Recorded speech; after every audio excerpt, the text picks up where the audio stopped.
উনার ব্যাপারে কেন এই কথাটা আসতেছে? প্রায় ৪ বছর পরে দেশে ফিরলেন। আল্লামা ডক্টর মিজানুর রহমান আজহারী দেশে ফিরেছেন।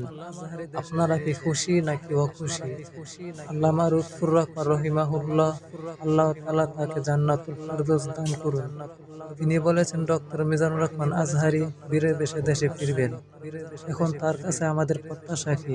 একটু যদি বুঝিয়ে বলতেন। উনার ব্যাপারে কেন এই কথাটা আসতেছে? প্রায় ৪ বছর পরে দেশে ফিরলেন। এক শ্রেণীর মানুষ খুব খুশি, আরেক শ্রেণীর মানুষ অখুশি। কারা অখুশি? যারা সারা জীবন তার বিরোধিতা করেছে তারা অখুশি।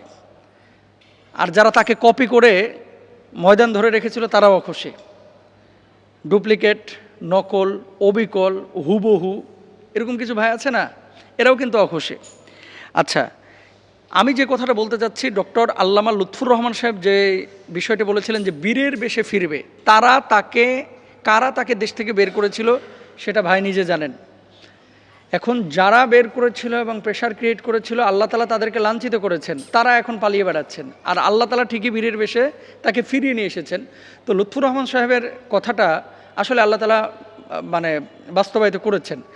আমাদের প্রত্যাশাটা কি?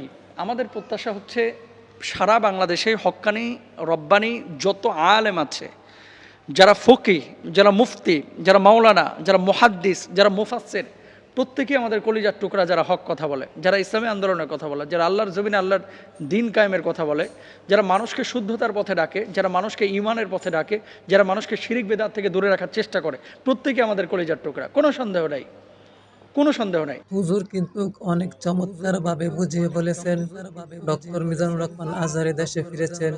কারা খুশি এবং কারা অখুশি। পৃথিবীতে যত আলেম আছে আল্লাহ তাআলা সবাইকে হায়াত তৈয়বা দান করুন। সবাই আমিন লিখে যাবেন।